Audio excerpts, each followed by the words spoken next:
മാമനൊരു മുത്തം കൊടുക്കും മോളെ, അമ്മുമ്മ അവളോട് പറഞ്ഞു. അമ്മയുടെ നൈറ്റി പിടിച്ച് മടിച്ചു നിന്ന അവളെ ആ 35കാരൻ കോരിയെടുത്ത് കവിളത്തൊരു മുത്തം കൊടുത്തു.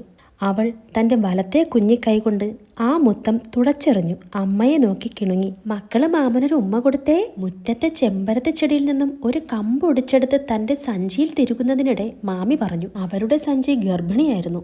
അതിൽ തേങ്ങകളും അച്ചാറ് കുപ്പികളും മുരിങ്ങാക്കോലും നേന്ത്രക്കായും ശ്വാസം മുട്ടി വിങ്ങി നിലവിളിച്ചു. ചുരിദാറിൻ്റെ ഷോളിൽ കൈ തുടച്ച് അവർ അവളുടെ എണ്ണ പുരണ്ട മുടി മാടി ഒതുക്കി അവളുടെ മറ്റേ കവിളിൽ ഇറുക്കനെ ഒരു ഉമ്മ കൊടുത്തു. അവളുടെ കവിൾ ചുവന്നു. മാമിക്കെവിടെ പൊന്നാരിയുടെ ചക്കര ഉമ്മ? അവൾ അമ്മയെ നോക്കി പിന്നെയും ചിണുങ്ങി. ഓ, അവളുടെ ഒരു നാണം, അമ്മുമ്മ ചീറി കോട്ടിക്കൊണ്ട് പറഞ്ഞു. അവൾ അയാളുടെ കയ്യിൽ നിന്ന് വഴുതി ഇറങ്ങാൻ ശ്രമിച്ചു. അയാൾ അവളെ ഒന്നുകൂടി മുറുക്കെ പിടിച്ച് അമ്മുമ്മയോട് പറഞ്ഞു. ഇനി വരുമ്പോൾ അമ്മച്ചിക്ക് വീതിയുള്ള കസവിൻ്റെ സെറ്റ് കൊണ്ടുവരാം. ഇപ്പൊ തന്നത് കൂട്ടണ്ടാട്ടോ. പിണങ്ങാതെ സന്തോഷത്തോടെ ഇരിക്കണേ കള്ളിപ്പെണ്ണേ. കാലങ്ങളുടെ അനുഭവത്തിന്റെ ചുളുവിൽ അമ്മുമ്മ ചിരിച്ചു. നീ പോടാ അവിടെന്ന്. നിന്റെ കസവ് കിട്ടിയില്ലേ, എനിക്ക് ഉടുതുണി ഇല്ലാണ്ടിരിക്കുവാണോ? നീ ഇവിടെ ഇടയ്ക്കൊക്കെ വന്നാ മതി. ഓ, വന്നോളാമേ. അയാൾ മനോഹരമായി പുഞ്ചിരിച്ചു. എവിടെ എൻ്റെ ഉമ്മ എവിടെ? പെട്ടെന്ന് ഉമ്മതായോ? ഞാൻ പോട്ടെ. അയാൾ അവളെ ആകമാനം ഒന്ന് കുലുക്കി കവളത്ത് പിന്നെയും ഒരു ഉമ്മ കൊടുത്തു. മാമൻ്റെ ചക്കരക്കുട്ടി പെട്ടെന്ന് മാമനൊരുമ്മതായോ?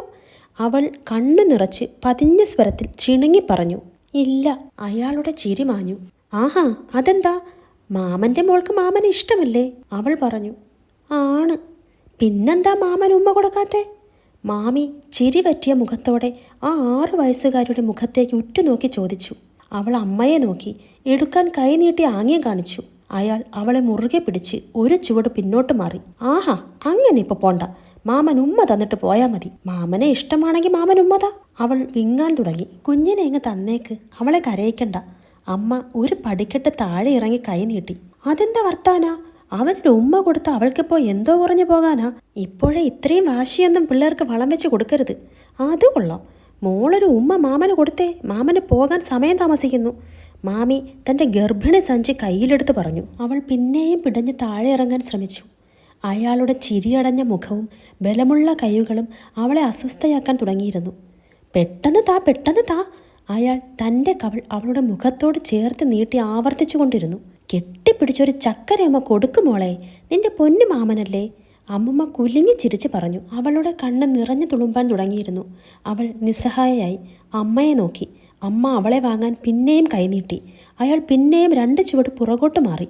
ഗത്യന്തരമില്ലാതെ അവളുടെ കുഞ്ഞു ചുണ്ടുകൾ അയാളുടെ തുടുത്ത കവിളിൽ പതിഞ്ഞു. അയാളുടെ പുഞ്ചിരി തിരികെ വന്നു. ഹ, മിടുക്കി.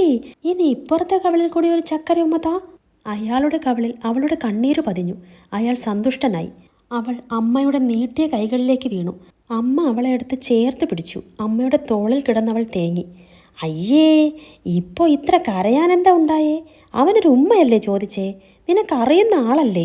അതിനിങ്ങനെ കരയണോ? ചീത്ത കുട്ടിയാണോ അമ്മമ്മയുടെ മോള്? കരച്ചിൽ നിർത്ത്. അമ്മയുടെ ഇടത് തോൾ അവളുടെ കണ്ണീരിൽ കുതിർന്നു. എന്നാൽ ഞങ്ങൾ ഇറങ്ങുന്നു. ഇനി ഒരിക്കൽ വരാം. അവരുടെ കാർ ഗേറ്റ് കടക്കുമ്പോൾ അമ്മയും അവളോട് പറഞ്ഞു. പോട്ടെ മോളെ, അത് നിന്റെ മാമനല്ലേ. ശുഭം.